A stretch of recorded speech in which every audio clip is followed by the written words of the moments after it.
Live है। Okay. Hello बच्चों, हमारा लाइव सेशन ये स्टार्ट हो रहा है और आप देखेंगे कि धीरे धीरे लोग अब इससे जुड़ना शुरू करेंगे। देख रहे हैं जरा बच्चे कौन कौन आ गया है। हाँ, बच्चे जुड़ रहे हैं। हाँ, अंकित, स्नेहा, हाँ, मिताली और भी कई बच्चे जुड़ रहे हैं धीरे धीरे। चलिए अब सेशन को स्टार्ट करते हैं और बाकी बच्चों की जानकारी आपको दी जाएगी, कितने साथी हमारे जुड़ चुके हैं और कौन कौन जुड़ रहे हैं। देखिए बेटा, कुछ बच्चे ऐसे होते हैं जो देर में थोड़ा ज्वाइन करते हैं, अपना घूम टहल रहे होते हैं। अब देखेंगे, यहाँ पे स्टार्ट करेंगे।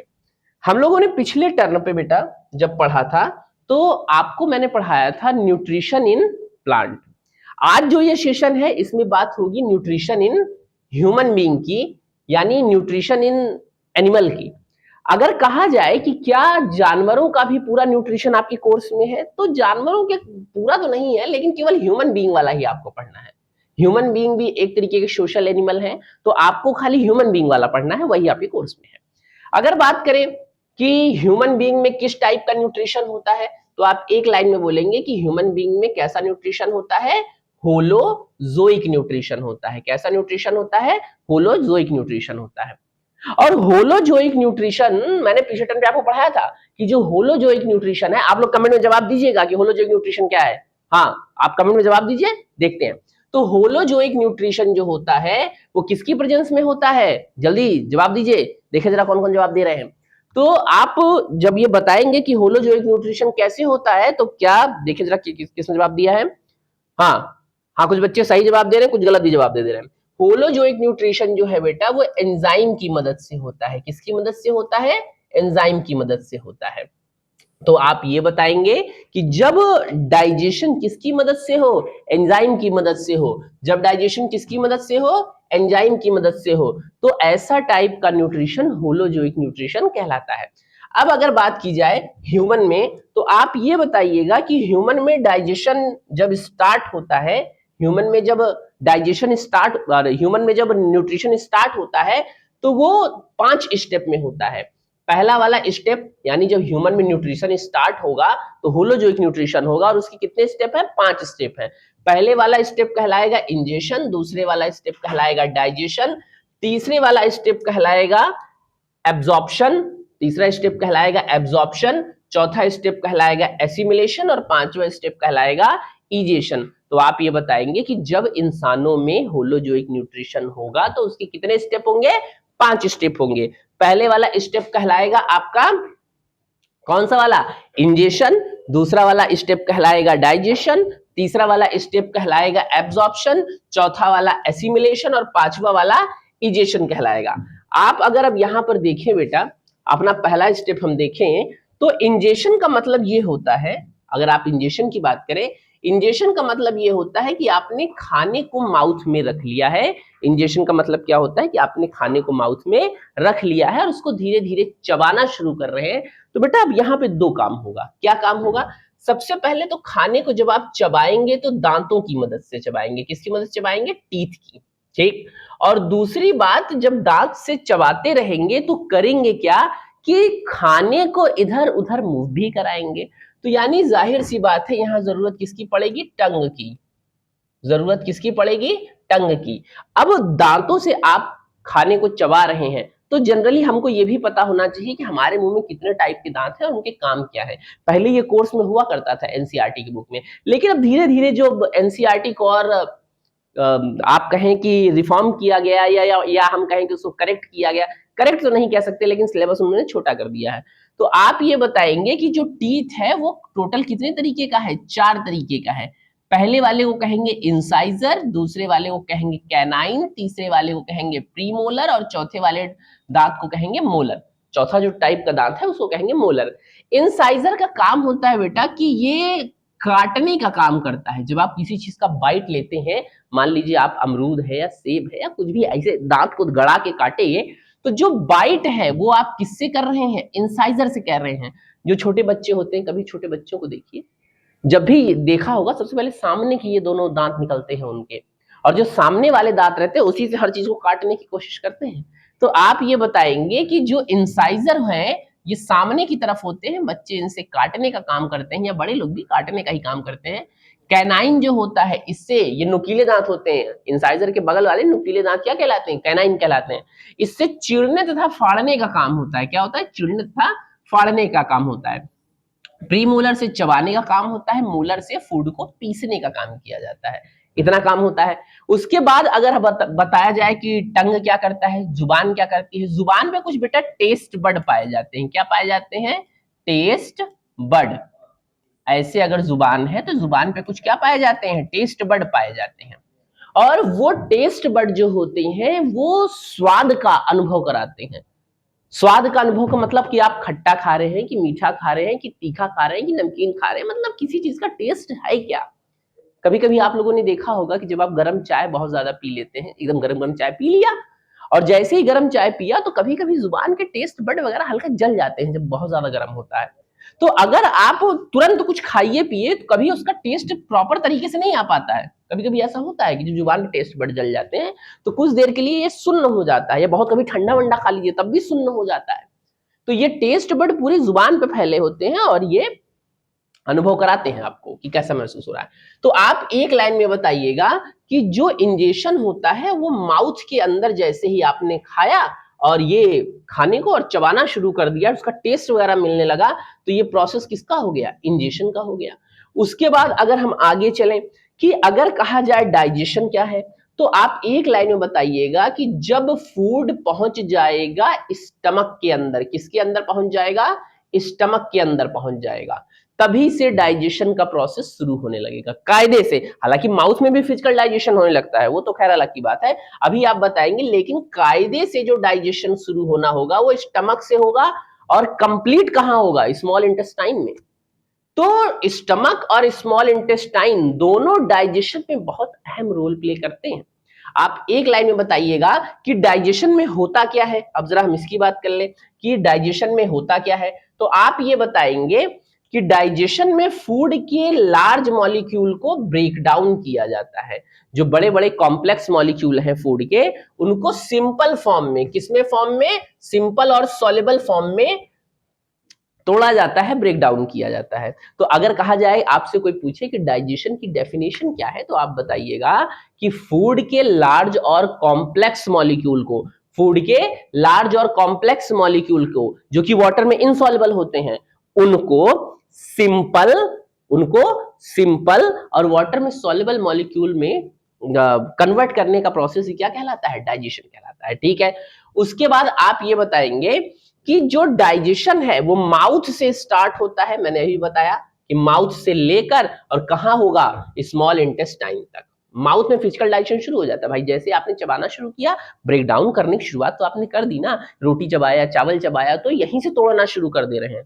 तो माउथ से लेकर स्मॉल इंटेस्टाइन तक ये डाइजेशन पाया जाता है। अच्छा, माउथ में अगर चीजों को चबा रहे हैं या स्टमक में उनका पेस्ट बन रहा है जिसको काइम कहते हैं, तो वहां तक तो आपका फिजिकल डाइजेशन है। लेकिन अगर स्मॉल इंटेस्टाइन में एक बार कन्वर्जन हो गया तो वो क्या हो कहलाएगा? वो कहलाएगा केमिकल डाइजेशन कहलाएगा। इतनी बात आपने समझ ली।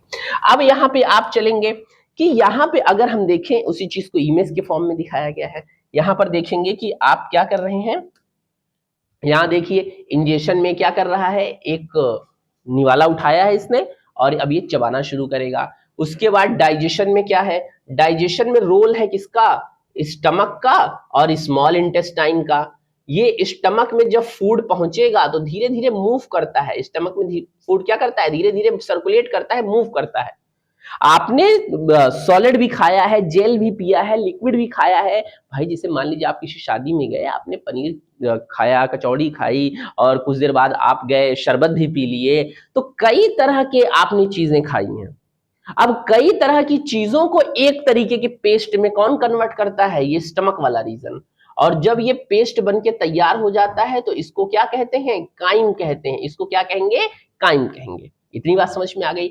उसके बाद आप ये बताएंगे कि जब ये डाइजेस्ट हो जाएगा तो एब्जॉर्प्शन होगा इसका। कहां होगा? एब्जॉर्प्शन। और इसका एब्जॉर्प्शन कहां होता है? स्मॉल इंटेस्टाइन के पार्ट में। स्मॉल इंटेस्टाइन के 3 पार्ट होते हैं।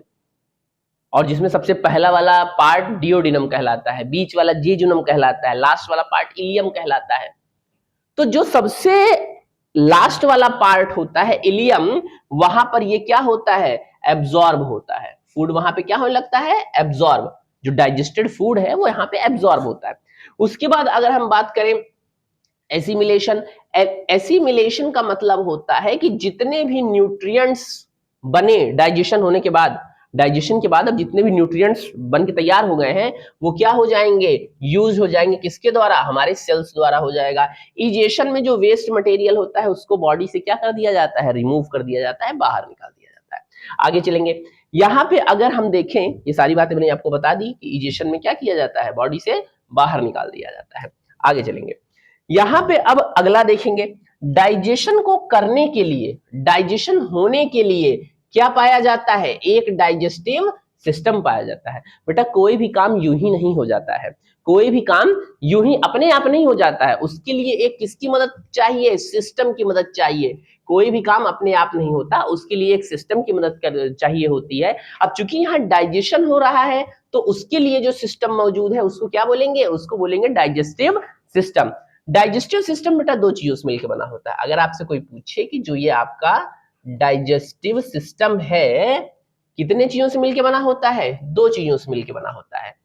पहले वाले को कहते हैं एलिमेंट्री कैनॉल, पहले वाले को क्या कहते हैं, एलिमेंट्री कैनॉल, और दूसरे वाले को कहते हैं हम डाइजेस्टिव ग्लैंड्स। क्या कहते हैं, डाइजेस्टिव ग्लैंड्स।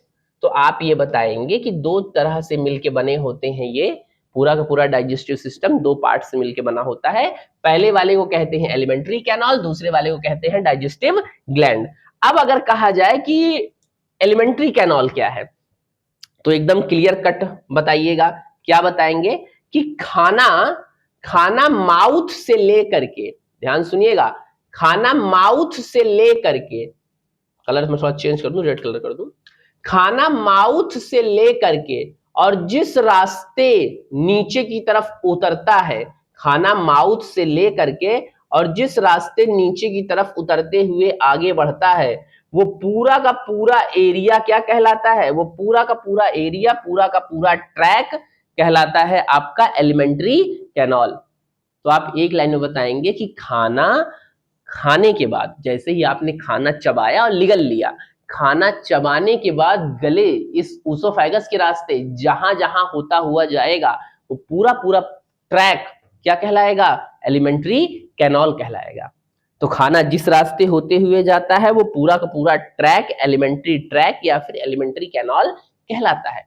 अब सवाल उठा कि खाना अगर माउथ से चबाया तो उसके बाद एक नली में जाता है जिसको फेरिंग्स कहते हैं, उसके बाद नीचे वाली पाइप, भाई जैसे ही खाना चबाया तो सबसे पहले यहां उतरा, अब फेरिंग्स उसको कहते हैं। फेरिंग्स बेटा एक कॉमन पाइप होती है, ये एयर को भी आगे बढ़ाती है और ये फूड को भी आगे बढ़ाती है। जैसे अगर मैं बात करूं, मैं ऐसे खड़ा हूं सामने, तो हमारी इस गर्दन में दो तरीके की पाइपलाइन है।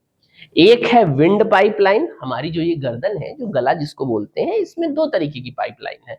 एक है विंड पाइपलाइन, दूसरी है फूड पाइप, यानी एक एयर वाली पाइप है, दूसरी फूड वाली पाइप है। ऐसे सीधे खड़े होने पर एयर वाली पाइप आगे है और फूड वाली पाइप पीछे है। तो आप ये बताएंगे कि फेरिंग्स तक तो मामला कॉमन होता है, यानी ये एयर को भी नीचे आगे बढ़ाती है और खाना और पानी को भी। लेकिन जब थोड़ा और नीचे आते हैं, इस वॉइस बॉक्स को थोड़ा और नीचे जब आएंगे, तो यहां पर क्या होगा कि जो पाइप खाना और पानी को लेके जाएगी उसको बोलेंगे ऊसोफेगस, यानी वो फूड पाइप है। और जो पाइप एयर को लेके जा रही है उसको क्या बोलेंगे, विंड पाइप, या उसको बोलेंगे आगे चल के ट्रैकिया। इतनी बात समझ में आ गई कि नहीं आ गई? तो अभी चूंकि अपने लोगों को ऊसोफेगस वाले मामले को देखना है, ऊसोफेगस पे बात करनी है, तो पहले इस पे बात करेंगे। तो ऊसोफेगस क्या होगा कि माउथ से जैसे ही खाना आगे बढ़ा तो फेरिंग्स में जाएगा, फेरिंग्स से आगे बढ़ा तो ऊसोफेगस में आएगा, और ऊसोफेगस जाके कहां ओपन होगी, एक बहुत चौड़े से पाउच लाइक स्ट्रक्चर में, एक बहुत ब्रॉड पाउच लाइक स्ट्रक्चर में, जिसको क्या बोल देंगे, स्टमक बोल देंगे। अब आप बताएंगे कि स्टमक से आगे जब ये खाना बढ़ेगा तो ये पहुंचेगा स्मॉल इंटेस्टाइन में, और स्मॉल इंटेस्टाइन में एक पार्ट है, ये जो पहला पार्ट दिखाई पड़ रहा है ना, इस सी आकार का जो ये जो कर्व है, उल्टा सी आकार का जो एक कर्व है, इसको बोलते हैं डियोडिनम। कंप्लीट डाइजेशन यही होता है फूड का, ठीक है। तो आप ये बताएंगे कि यहां पर ये जो एलिमेंट्री कैनाल है, अब जब यहाँ पे फूड का डाइजेशन हो गया, यहाँ पे जब फूड का डाइजेशन हो गया तो ये खाना आगे बढ़ते बढ़ते बढ़ते बढ़ते डाइजेस्ट होने के बाद फिर इससे वेस्ट मटेरियल अलग हो जाएगा, ये लार्ज इंटेस्टाइन पहुंचेगा। तो आप ये बताइएगा कि अगर आपसे कोई पूछे कि एलिमेंट्री कैनाल क्या है, तो आप एक लाइन में बताइएगा, माउथ से लेकर बक्कल कैविटी, माउथ में जो खाली स्पेस है वो पूरी एरिया बक्कल कैविटी है, तो माउथ से लेकर यानी बक्कल कैविटी से लेकर फायरिंग्स से होते हुए, ऊसोफेगस से होते हुए, स्टमक से होते हुए, स्मॉल इंटेस्टाइन और लार्ज इंटेस्टाइन, यानी पहला हो गया बक्कल कैविटी, फिर हो गया फेरिंग्स, फिर हो गया आपका ऊसोफेगस, फिर हो गया आपका स्टमक, फिर हो गया स्मॉल इंटेस्टाइन, और फिर क्या हो गया, लार्ज इंटेस्टाइन। टोटल ये 6 पार्ट जो हैं ये किस में आते हैं, एलिमेंट्री कैनाल में आते हैं। उसके बाद बात करेंगे डाइजेस्टिव ग्लैंड की, कि डाइजेस्टिव ग्लैंड क्या होती हैं। तो आप ये बताइएगा, ऐसे स्ट्रक्चर, ध्यान सुनिएगा, ऐसे स्ट्रक्चर जो कि उनमें से खाना नहीं होके गुजरता, लेकिन वो फूड को डाइजेस्ट करने में, खाने को डाइजेस्ट करने में क्या करते हैं, मदद करते हैं। ऐसे स्ट्रक्चर जिनसे खाना होकर नहीं गुजरता लेकिन वो खाने को पचाने में मदद करते हैं, वो क्या कहलाते हैं, वो कहलाते हैं डाइजेस्टिव ग्लैंड्स। जैसे कि आप ये लीवर देख पा रहे हैं, ये क्या है, एक तरीके का डाइजेस्टिव ग्लैंड्स है, और अगर मैं कहूं तो ये सबसे बड़ी लार्जेस्ट डाइजेस्टिव ग्लैंड्स है, ठीक है। अब अगर आपसे मैं ये पूछूं कि लीवर के अलावा और कौन सी ग्लैंड्स है जिनको डाइजेस्टिव ग्लैंड कहते हैं, आप इनको पढ़ चुके हैं, एक पहले भी छोटी क्लासेस में भी आपने पढ़ा होगा। जरा सभी साथी एक बार जवाब दें तो, सारे सारे बच्चे जरा कमेंट बॉक्स में बताएं कि इसमें कौन सी ऐसी ग्लैंड है जिसको और हम डाइजेस्टिव ग्लैंड कह सकते हैं। देखिए जरा कौन कौन बच्चा इसमें क्या बता रहा है। इसमें देखेंगे रोहित, नहीं नहीं भाई, गलत गलत बता रहे हो आप लोग, रुको, अच्छा मैं बता रहा हूं, नहीं नहीं सही, नहीं सही, नहीं नहीं, अब एक बच्चे ने गलत आंसर दिया, बाकी लोग दे ही नहीं रहे, अच्छा ठीक है, आगे देखेंगे। तो यहां पर आप ये बताएंगे कि जो ये लीवर है, जो ये लीवर है, ये सबसे बड़ी डाइजेस्टिव ग्लैंड है। इसके अलावा ये जो बगल में ये छोटू सा दिखाई पड़ रहा है लीफ लाइक स्ट्रक्चर, ये इसको बेटा पैंक्रियास कहते हैं, और ये पैंक्रियास भी डाइजेस्टिव ग्लैंड में आता है। और साथ ही साथ हमारे मुंह में जो स्लाइवा सिक्रेट हो रहा है, जो लार सिक्रेट हो रही है, ये भी किसके द्वारा हो रही है, डाइजेस्टिव ग्लैंड्स के द्वारा ही हो रही है। तो हमको एलिमेंट्री कैनाल में माउथ, ऊसोफेगस, स्टमक, स्मॉल इंटेस्टाइन और लार्ज इंटेस्टाइन, ये सारे के सारे पढ़ने हैं, और डाइजेस्टिव ग्लैंड में हमको स्लाइवा सेक्रेट करने वाली स्लेवरी ग्लैंड पढ़नी है, लीवर पढ़ना है और पैंक्रियास पढ़ना है, इतनी सारी चीजें पढ़नी है। अब आगे चलेंगे, इसमें अगर हम सबसे पहले माउथ की बात करें, शुरू से एलिमेंट्री कैनाल में पहला टॉपिक माउथ की बात करें, तो आप बताएंगे कि माउथ या फिर बक्कल कैविटी, मुंह के अंदर जो ये खाली जगह होती है, भाई निवाला आप उठाते हैं तो साइड में यहां रखते हैं ना, ऐसे फिर चबाना शुरू करते हैं। तो अगर बक्कल कैविटी में आप देखें तो जैसे ही खाने को रख के आपने चबाना शुरू किया, वो टोटल किस में आ गया, इंजेक्शन में। मैंने अभी भी बता दिया कि किसकी मदद से चबाएंगे, दांत और जीभ की मदद से चबाएंगे। और साथ ही साथ एक और खास बात बता दूं बेटा, जब आप फूड को चबा रहे होते हैं ना, उसी समय स्लाइवरी ग्लैंड्स, उसी समय कौन, स्लाइवरी ग्लैंड स्लाइवा सिक्रेट करती हैं, लार सिक्रेट करती हैं। बेटा लार जो होता है वो हमारे खाने को चिपचिपा बनाता है, लिगलने लायक बनाता है। अगर उसमें लार ना मिले तो आप खाने को लिगल ही नहीं पाएंगे, वो अटकने लगेगा यहाँ गले में। भाई लिगल कैसे पाएंगे, अगर लार नहीं है, चिपचिपा नहीं है, तो वो नीचे की तरफ जाएगा ही नहीं। तो आप ये बताएंगे कि स्लाइवरी ग्लैंड उसी समय लार सिक्रेट करना शुरू करेगी, जो कि डाइजेशन में क्या है, बहुत हेल्प करेगा।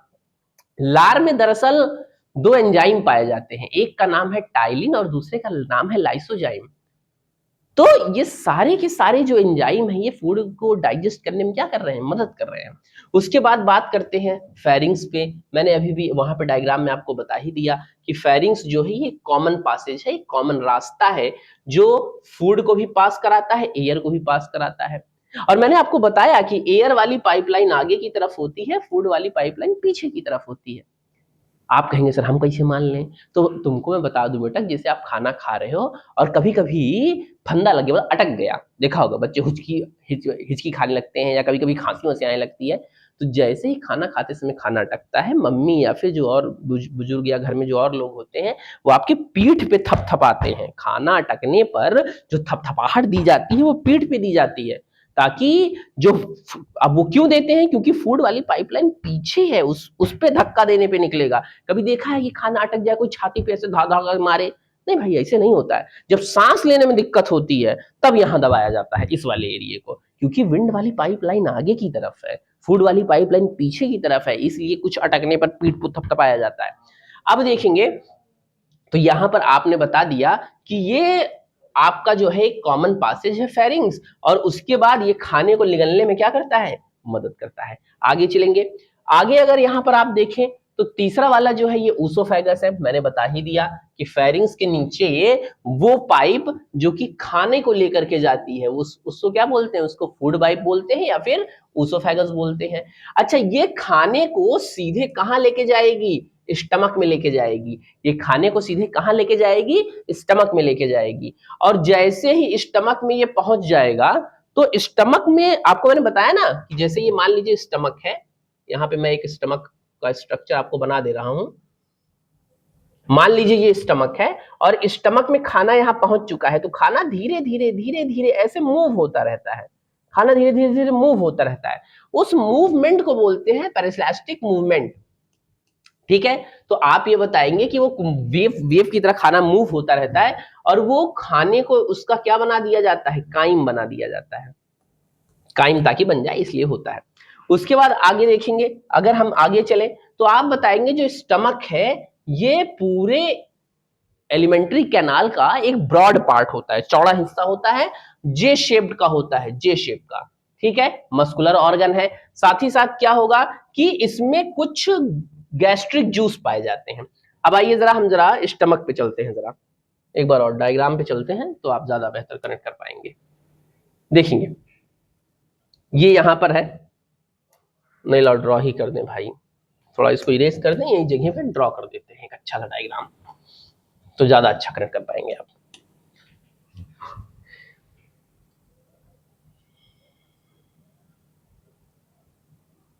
ऐसे आप बताएंगे कि यहां पर जो स्टमक है, स्टमक के बेटा 3 पार्ट होते हैं। अगर हम स्टमक को कायदे से एक्सप्लेन करना स्टार्ट करें तो स्टमक के कितने पार्ट होते हैं, 3 पार्ट होते हैं। पहले वाले पार्ट को कहते हैं कार्डियक, पहले वाले पार्ट को क्या कहेंगे, कार्डियक। दूसरे बीच के पार्ट को कहेंगे फंडिक, दूसरे बीच के पार्ट को क्या कहेंगे, फंडिक। और लास्ट वाले पार्ट को क्या कहेंगे, पाइलोरिक, लास्ट वाले पार्ट को क्या कहेंगे, पाइलोरिक। तो आप ये बताएंगे कि इसके कितने पार्ट होते हैं, स्टमक के 3 पार्ट होंगे। पहले वाले को कहा जाएगा कार्डियक, दूसरे वाले को फंडिक, और सबसे लास्ट वाले को क्या कहा जाएगा, पाइलोरिक कहा जाएगा। ये जो कार्डियक है, ये जो कार्डियक वाला रीजन है, यहां पर आप बताइएगा कि जो ये कार्डियक है ये सबसे आगे का हिस्सा है, और चूंकि इसी हिस्से की जस्ट पीछे की तरफ हार्ट होता है, इसीलिए कार्डियक वर्ड हार्ट के लिए भी कभी कभी यूज किया जाता है। बात समझ में आ गई। अब आप यहां बताएंगे कि अगर पूरे स्टमक में हम देखें बेटा, तो यहां पर ऐसे उभरे हुए खूब स्ट्रक्चर पाए जाते हैं, इसी में खूब उभरे हुए स्ट्रक्चर पाए जाते हैं, और इन्हीं उभरे हुए स्ट्रक्चर को बोला जाता है गैस्ट्रिक ग्लैंड्स। क्या बोला जाएगा, गैस्ट्रिक ग्लैंड्स। तो आप ये बताएंगे कि जो ये उभरे हुए स्ट्रक्चर हैं इनको गैस्ट्रिक ग्लैंड्स बोला जाएगा, और इन्हीं से क्या सेक्रेट होगा, गैस्ट्रिक जूस सेक्रेट होगा, जो यहाँ लिखा है आपके सामने। तो आप ये बताएंगे कि इन्हीं से सेक्रेट होगा गैस्ट्रिक जूस। अब इनसे सेक्रेट क्या क्या होता है, तो आप बताएंगे HCl सेक्रेट होता है, पेप्सिन सेक्रेट होता है, रेनिन सेक्रेट होता है, और लाइपेज सेक्रेट होता है। क्या क्या सेक्रेट हो गया, HCl सेक्रेट हो गया, पेप्सिन सेक्रेट हो गया, पेप्सिन, फिर रेनिन, आगे देखिए लिखा होगा शायद, नहीं लिखा है, चलो हम बता दे रहे हैं। तो इससे सेक्रेट क्या क्या हो गया, HCl सेक्रेट हो गया, पेप्सिन सेक्रेट हो गया, रेनिन सेक्रेट हो गया, और लाइपेज सेक्रेट हो गया। तो आप ये बताएंगे कि जो गैस्ट्रिक जूस होता है उसमें HCl है, पेप्सिन है, रेनिन है और लाइपेज है। अब सवाल आपसे पूछता है कि HCl का फंक्शन बताइए। आपसे कभी कभी सवाल पूछ लेता है कि भैया HCl का फंक्शन बताइए, ये कैसा HCl है, क्या ये वही HCl है जो लैब में हम लोग यूज करते हैं? तो हाँ, ये वही HCl है। अब सोचने वाली बात ये है कि यार तेजाब भरा है पेट के अंदर, ये बात लोगों को हजम नहीं होती है। तो आपको मैं बता दूं बेटा कि ये वही HCl है, वही हाइड्रोक्लोरिक एसिड है, और इसका पीएच वैल्यू भी बहुत कम होता है, मतलब खतरनाक एसिड है। अब हमारे स्टमक के अंदर इसलिए भरा हुआ है कायदे से, अच्छे से, कोई दिक्कत नहीं दे रहा है, क्योंकि उसमें प्रोटीन की कवरिंग, मतलब प्रोटीन की लेयर अच्छे से है, कोटिंग अच्छे से हुई है। तो आप ये, और दूसरी बात, ये इकट्ठा नहीं भरा हुआ है कि 1-2 लीटर भरा, ऐसा नहीं है, धीरे धीरे सेक्रेट होता रहता है, हमारे स्टमक वाले रीजन में धीरे धीरे सेक्रेट होता रहता है। तो आप ये बताएंगे कि जो HCl है इसके काम होते हैं। सबसे पहले तो क्या करेगा कि जितने भी जम्स हमारे खाने में जाने अनजाने जो हम खाना खा रहे हैं, क्योंकि हम खाना खाते समय तो देखते नहीं कि कितना अच्छा है, बस शुद्ध है कि नहीं शुद्ध है, साफ सुथरा बना, बट टेस्टी होना चाहिए। चाहे वो फुल्की हो, चाट हो, मोमोज हो, जो जो जो पाए सीधे उड़ा के खा लो, बाकी देखा जाएगा जम्स है कि क्या है वो तो बात की बात है। हाँ, मना नहीं करने का, खा लेने का। तो ऐसे में क्या होगा कि आप ये बताएंगे कि जब हम खाना खाते हैं तो जाने अनजाने बहुत ढेर सारे पैथोजन को और जम्स को भी खा डालते हैं। अब जब जम्स को खा डालेंगे तो ये HCl की जिम्मेदारी बनती है कि जो खाने में पैथोजन है उनको क्या कर देता है, मार देता है। उसके बाद आपसे कहा जाए कि प्रोटीन क्या करता है, अरे पेप्सिन क्या करता है, पेप्सिन भैया प्रोटीन को डाइजेस्ट करता है। ठीक है, ये होता क्या है बेटा, सबसे पहले तो आपको मैं बता दूं कि जो पेप्सिन होता है वो इनएक्टिव फॉर्म में सेक्रेट होता है। पेप्सिन एक्टिव फॉर्म में नहीं सेक्रेट होता, पेप्सिन शुरुआत में इनएक्टिव फॉर्म में सेक्रेट होता है, उसका नाम होता है पेप्सिनोजेन। आप बताएंगे कि जो पेप्सिन है वो पेप्सिनोजेन के फॉर्म में सेक्रेट होता है। ठीक है, और जैसे ही ये किससे मिलेगा, HCl से मिलेगा, जैसे ही ये किसके कांटेक्ट में आ गया, HCl के कांटेक्ट में आ गया, ये एक्टिव पेप्सिन में कन्वर्ट होगा, एक्टिव पेप्सिन में कन्वर्ट हो जाएगा। तो आप ये बताएंगे कि सबसे पहले तो पेप्सिन जैसे ही HCl के कांटेक्ट में आया तब ये एक्टिव पेप्सिन में कन्वर्ट होगा और प्रोटीन को डाइजेस्ट करेगा। यानी कहने वाली बात यह है कि HCl का एक काम ये भी है कि ये पेप्सिन को एक्टिव करता है। इसी तरह रेनिन भी जो होता है वो भी इनएक्टिव फॉर्म में सेक्रेट होता है, प्रोरेनिन के फॉर्म में सेक्रेट होता है। HCl के जब कांटेक्ट में आता है तब वो भी एक्टिव रेनिन में कन्वर्ट हो जाता है। तो HCl का एक काम ये भी है कि ये पेप्सिन और रेनिन को एक्टिव फॉर्म में कन्वर्ट करता है, यानी काम करने लायक बनाता है। उसके बाद अगर कहा जाए कि ये और क्या इसका फंक्शन है HCl का, तो बताएंगे काइम का फॉर्मेशन करता है। काइम, काइम का मतलब ये है कि जो भी आपने फूड खाए हैं अलग अलग तरीके के, उनको तोड़ेगा, ब्रेक डाउन करेगा, और उनको ब्रेक डाउन करके एक पेस्ट जैसा बना देगा, लेई जैसा, उसी को क्या बोलेंगे, काइम करते हैं। तो HCl के आपने कितने काम देखे, 3 काम देखे। सबसे पहले तो पैथोजन को मार देगा, जर्म्स को मार देगा, फूड में जो जर्म है उनको किल कर देगा। दूसरा आपने क्या देखा, दूसरा आपने देखा कि डाइजेस्टिव एंजाइम जो, अरे सॉरी, दूसरा आपने देखा कि पेप्सिन और रेनिन को क्या कर देगा, एक्टिव कर देगा। तीसरा आपने देखा कि काइम को बनाने में मदद करेगा। ये तीनों काम किसके हैं, HCl के हैं।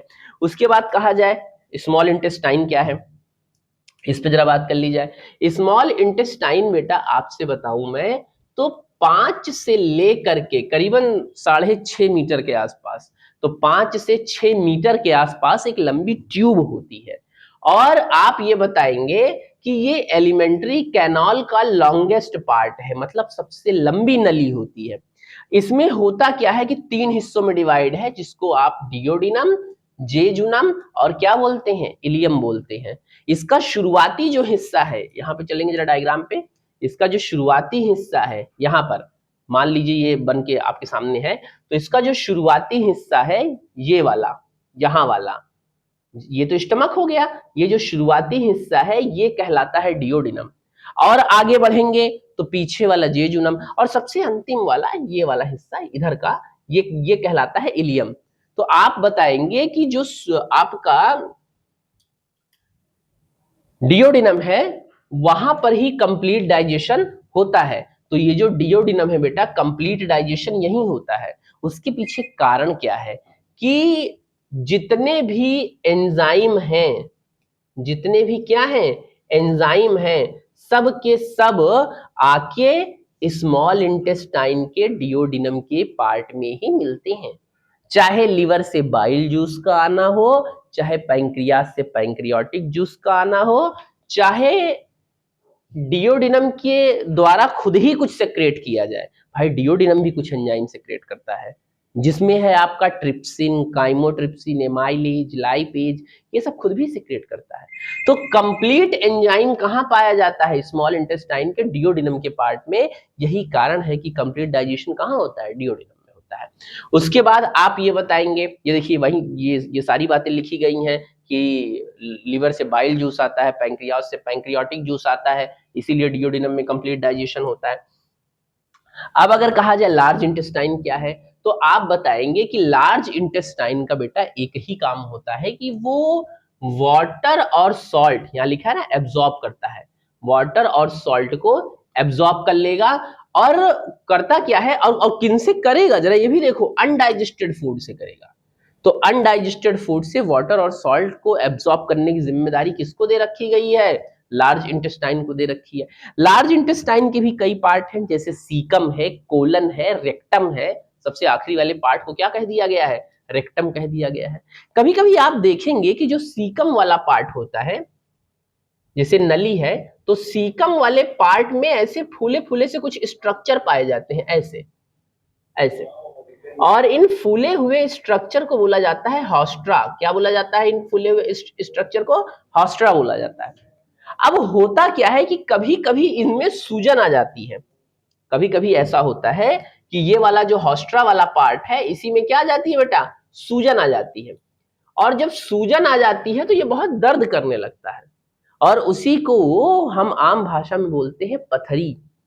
तो पथरी का मतलब क्या है कि ये दर्द जब जो कर रहा है, दरअसल इसका सही नाम है वर्मीफॉर्म अपेंडिक्स। पथरी तो हम आम बोलचाल की भाषा में बोल देते हैं, भैया पथरी दर्द कर रही है, वो अलग की चीज हो गया।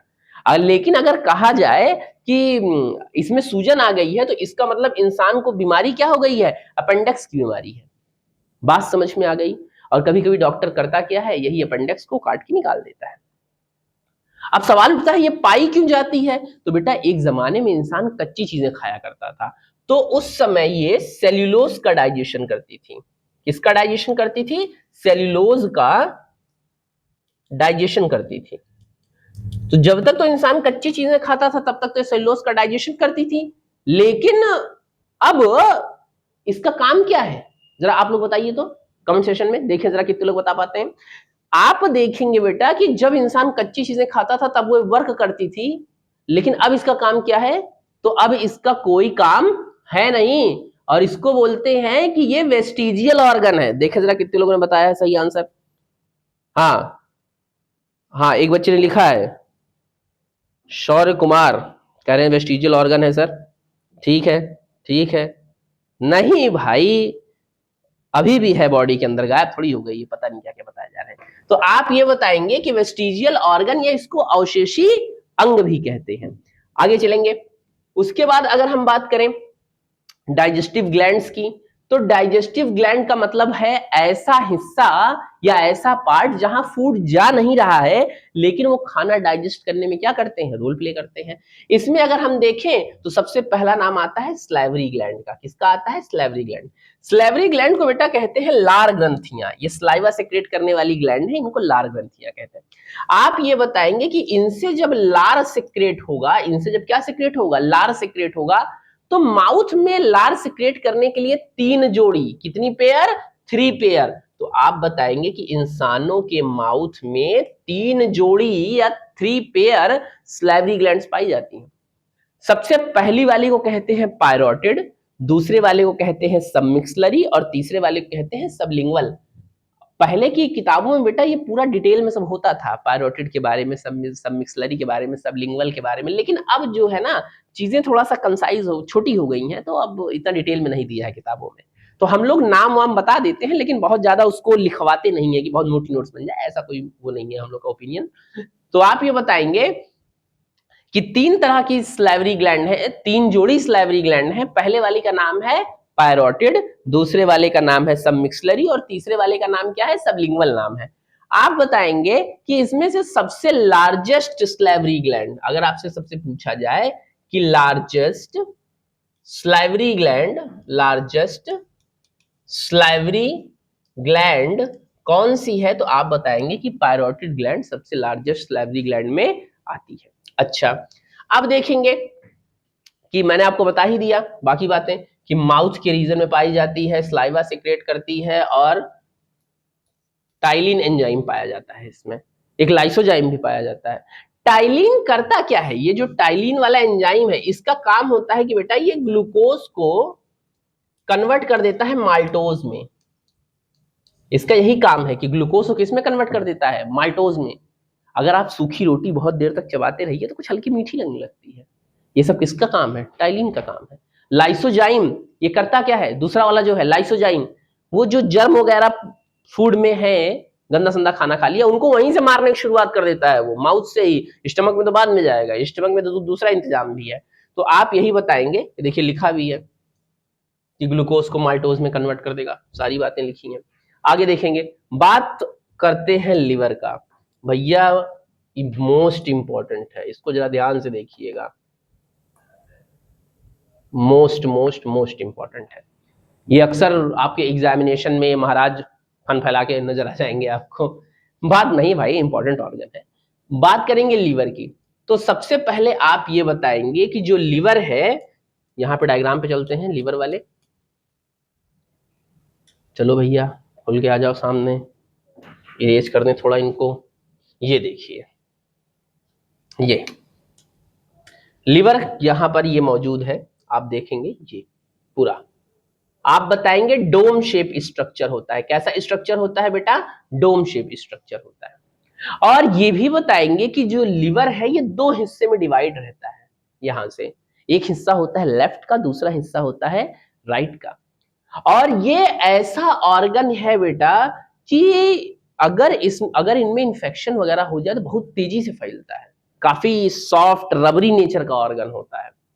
और एक और बात बता दें कि ये सिंगल होता है, जोड़ी मौजूद नहीं रहता, पेयर नहीं है, सिंगल है, कुछ गड़बड़ हो गया तो फिर दिक्कत हो जाएगी। और जब इसमें इंफेक्शन या कोई दिक्कत होती है लीवर में, तो इंसान को खाना डाइजेस्ट नहीं होता है, क्योंकि ये बाइल जूस बनाना ही बंद कर देगा। जब बाइल जूस बनाना ही बंद कर देगा तो आपको तुरंत दिक्कत समझ में आने लगेगी। अब यहीं से एक स्ट्रक्चर आपको और लटका हुआ दिखेगा, ये एक स्ट्रक्चर और लटका हुआ नजर आएगा, इसको बोलेंगे गॉल ब्लैडर।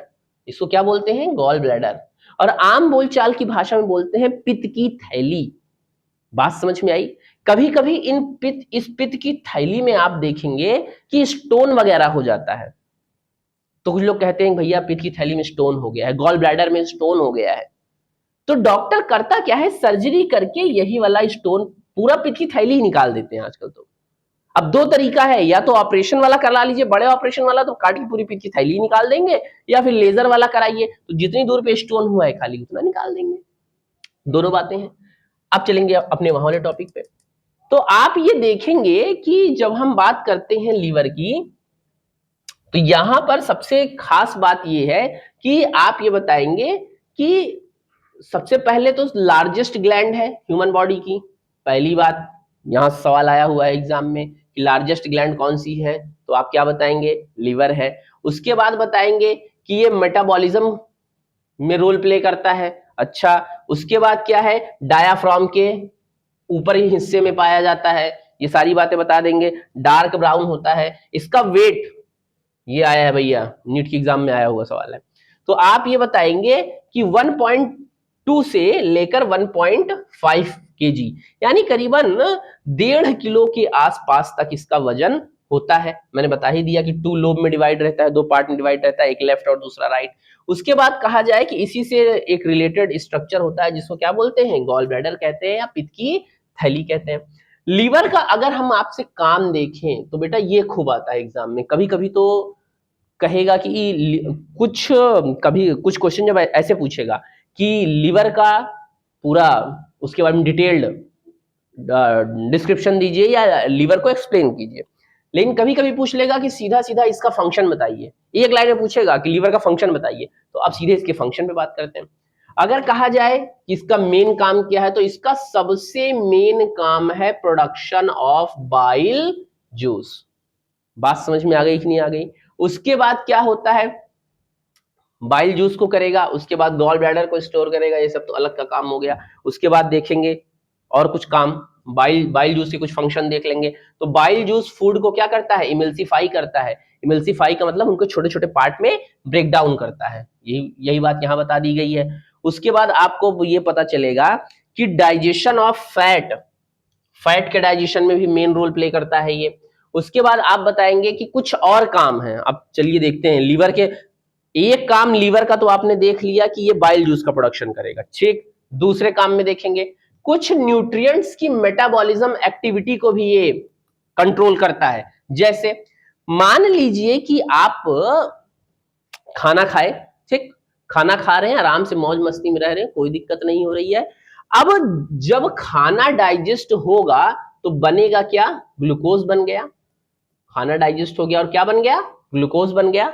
तो आप ये बताएंगे कि कुछ ग्लूकोज आज बन गया, हमने उसको नहीं खर्च किया, नहीं नहीं कंज्यूम किया, कुछ ग्लूकोज कल बन गया, फिर परसों ही बन गया। तो जब थोड़ा थोड़ा करके ग्लूकोज शरीर में बनता रहता है तो ग्लूकोज सोचती है कि लाओ इसको स्टोर कर लिया जाए।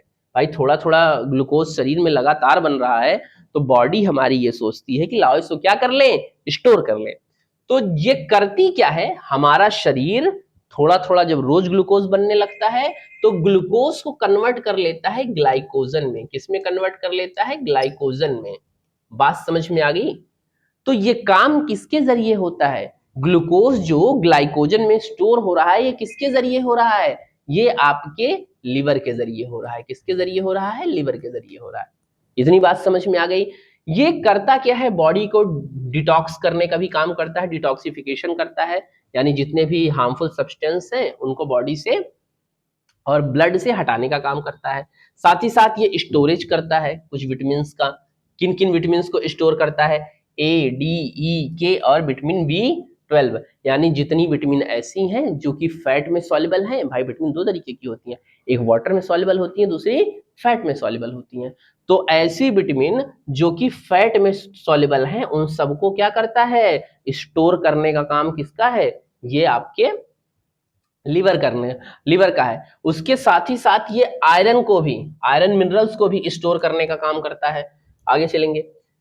उसके बाद अगर आपसे कहा जाए कि फॉर्मेशन ऑफ यूरिया, यूरिया बनाने में तो किडनी का रोल होता है, लेकिन ये करता क्या है कि जो एक्सेस में अमीनो एसिड हैं उनको ब्रेक करता है। और जब एक्सेस में अमीनो एसिड को ब्रेक कर देगा तो किडनी उसको क्या कर देगी, रिमूव कर देगी। यहां लिखा है ना कि एक्सक्रेटेड कर देगी या रिमूव कर देगी। उसके बाद कहा जाए कि ब्लड का रेगुलेशन करता है। ब्लड का रेगुलेशन जब करेगा तो जाहिर सी बात है यहाँ पे कि शुगर लेवल को थोड़ा सा मेंटेन करेगा। हालांकि जो मेन शुगर लेवल को मेंटेन करने का काम है वो पैंक्रियास का है, वो लीवर का नहीं है। आगे चलेंगे। यहाँ पे अगला देखा जाए पैंक्रियास क्या है, तो आप ये बताइएगा पैंक्रियास के बारे में, अगर मैं आपको डिटेल में थोड़ा सा बता दूं। अब देखते चलेंगे यहीं पे। जैसे मान लीजिए ये आपका स्टमक हो गया, ये स्टमक हो गया ऐसे। तो स्टमक जहां पे खत्म होता है, स्टमक यहां पे खत्म हो गया। अब यहीं से शुरू हुआ है आपका क्या, स्मॉल इंटेस्टाइन, ठीक। स्टमक यहां पर खत्म हो गया और यहीं से क्या शुरू हुआ, स्मॉल इंटेस्टाइन। तो स्टमक और स्मॉल इंटेस्टाइन के जंक्शन पे, यानी यहीं से स्टमक और स्मॉल इंटेस्टाइन के जंक्शन से ही एक लीफ लाइक स्ट्रक्चर निकला होता है। स्टमक और स्मॉल इंटेस्टाइन दोनों के ज्वाइंट पॉइंट से, जंक्शन से ही एक लीफ लाइक स्ट्रक्चर निकला होता है, जिसको क्या बोलते हैं, पैंक्रियाज बोलते हैं। जिसको क्या बोलते हैं, पैंक्रियाज बोलेंगे। इतनी बात समझ में आ गई? अगर आपसे कहा जाए कि पैंक्रियाज है क्या, अगर आपसे कहा जाए कि जो ये पैंक्रियाज है ये है क्या, तो आप बताएंगे ये मिक्स्ड ग्लैंड है। कैसी ग्लैंड है, मिक्स्ड ग्लैंड है। इस पूछा हुआ सवाल है बेटा आपके एग्जाम में, पैंक्रियाज कैसी ग्लैंड है, मिक्स्ड ग्लैंड है। क्यों, क्योंकि ये एंजाइम भी सिक्रिएट करती है, ये एंजाइम भी सिक्रिएट करती है। जितनी सारी एक्सोक्राइन ग्लैंड है वो क्या सेक्रेट करती हैं? एंजाइम। खैर अभी एक्सोक्राइन, इंडोक्राइन इतना डिटेल में नहीं, थोड़ा लाइटली समझिए बातों को। तो आप बताएंगे कि मिक्स्ड ग्लैंड इसको इसलिए बोलते हैं क्योंकि ये एंजाइम भी सेक्रेट करती है और ये हार्मोन्स भी सेक्रेट करती है, हार्मोन्स भी सेक्रेट करती है, इसलिए इसको मिक्स्ड ग्लैंड कहते हैं। अब चूंकि अपने लोग अभी डाइजेशन वाला पार्ट देख रहे हैं इसलिए एंजाइम की बात ज्यादा कर रहे हैं, लेकिन इससे हार्मोन्स भी सेक्रेट होते हैं तो उसकी भी बात अपने को करनी पड़ेगी। तो आप ये बताएंगे कि जो पैंक्रियाज है, इसको इरेज कर दे रहा हूं, थोड़ा यहीं पे लिख दे रहा हूं। जो पैंक्रियाज है वो दो टाइप के सेल से मिलकर बनी होती है, एक तो पैंक्रियाटिक एसिनाई, दूसरी आइलेट्स ऑफ लैंगरहैंस। तो जो आइलेट्स ऑफ लैंगरहैंस है ना, वो अल्फा बीटा और गामा से मिलकर बनी होती हैं, जो आइलेट्स ऑफ लैंगरहैंस हैं। अब इसी में जो आपका ग्लूकेगॉन है, आगे चलते हैं, ये देखिए सारी बातें यहां मेंशन है, सारी बातें यहां मेंशन है। देखिए एक्सोक्राइन ग्लैंड की तरह सेक्रेट करेगी तो एंजाइम रिलीज करेगी, इंडोक्राइन ग्लैंड की तरह सेक्रेट करेगी तो हार्मोन सेक्रेट करेगी, सारी बातें यहां मेंशन है। आगे चलेंगे। अब वो जाहिर सी बात क्या है कि जो आइलेट्स ऑफ लैंगरहैंस है, मैंने आपको बताया कि वो तीन टाइप के सेल से मिलकर बनी है, मेजर इसमें दो ही होते हैं, एक अल्फा दूसरी बीटा। अल्फा सेल से ग्लूकेगॉन हार्मोन्स निकलेगा और बीटा से जो सबसे इंपॉर्टेंट हार्मोन निकलता है उसको कहते हैं इंसुलिन। इसका नाम आपने ना सुना हो ऐसा हो ही नहीं सकता। इंसुलिन हार्मोन बेटा डायबिटीज के पेशेंट को दिया जाता है। क्यों? क्योंकि जो भी डायबिटिक पेशेंट है यानी उसके शरीर में इंसुलिन हार्मोन बन नहीं रहा है और वही हार्मोन अब उसको बाहर से लेना पड़ेगा, चाहे वो टैबलेट के फॉर्म में ले ले चाहे वो इंजेक्शन के फॉर्म में ले ले। तो आप एक लाइन में बताएंगे कि मीठा खाने से डायबिटीज या शुगर नहीं होता है। शुगर या डायबिटीज इसलिए हो रहा है क्योंकि बॉडी में क्या नहीं बन रहा है प्रॉपर मात्रा में, इंसुलिन हार्मोन नहीं बन रहा है। आपने एक मजदूर को देखा होगा, लेबर जिसको दिहाड़ी मजदूर कहते हैं, उसको देखिए वो खूब मीठा खाता है लेकिन कभी उसको डायबिटीज नहीं होता, क्योंकि दिन भर उतना वर्कआउट करता है, इतना काम करता है कि उसके शरीर में इंसुलिन हार्मोन बड़े प्यार से बन रहा है, तो उसको क्यों होगा भैया डायबिटीज? तो इतनी बातें क्या समझ में आई कि नहीं आई? अच्छा, अब अगर कहा जाए कि पैंक्रियाटिक जूस जो सेक्रेट हो रहा है किसके द्वारा? पैंक्रियाज के द्वारा।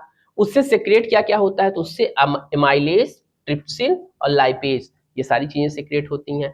इसमें जो स्टार्च है उसको सिंपल फॉर्म में एमाइलेज कन्वर्ट करेगा, ट्रिप्सिन को प्रोटीन जब टूटेगा, भाई ट्रिप्सिन की प्रेजेंस में प्रोटीन टूटेगा तो लास्ट में क्या बना लेगा? अमीनो एसिड बना लेगा। अगर आपसे कहा जाए कि कार्बोहाइड्रेट, अगर आपसे कहा जाए कि कार्बोहाइड्रेट जब डाइजेस्ट होता है तो क्या बनाता है, तो आप बताएंगे ग्लूकोज और फ्रक्टोज। कार्बोहाइड्रेट यहां प्लाई में लिख देता हूं थोड़ा सा, तो बेहतर समझ पाएंगे आप। ऐसे ऐसे बताइएगा, जब कार्बोहाइड्रेट डाइजेस्ट होगा तो क्या बनाएगा? Glucose plus fructose. कार्बोहाइड्रेट, भाई आपने चावल खाया, रोटी खाया, वो सब में क्या मौजूद है? कार्बोहाइड्रेट। तो जब कार्बोहाइड्रेट टूटेगा तो क्या बनाएगा? ग्लूकोज बनाएगा प्लस फ्रक्टोज बनाएगा। वहीं जब प्रोटीन टूटेगा, जब प्रोटीन टूटेगा तब क्या बनाएगा? तब ये बनाएगा अमीनो एसिड। क्या बनाएगा? प्रोटीन जब टूटेगा तो प्रोटीन बनाएगा यहां पे आपका अमीनो एसिड बनाएगा, ठीक। और वहीं जब फैट टूटेगा, फैट, तो फैट बनाएगा फैटी एसिड और ग्लिसरॉल। क्या बना लेगा?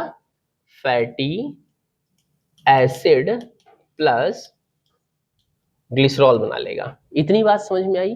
तो कार्बोहाइड्रेट जब कंप्लीट डाइजेस्ट होगा तो ग्लूकोज और फ्रक्टोज बना लेगा, प्रोटीन डाइजेस्ट होगा तो अमीनो एसिड बना लेगा, और फैट डाइजेस्ट होगा तो फैटी एसिड और ग्लिसरॉल बना लेगा।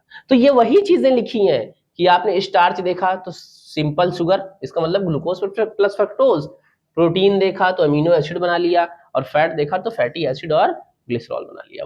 वही सारी चीजें हैं।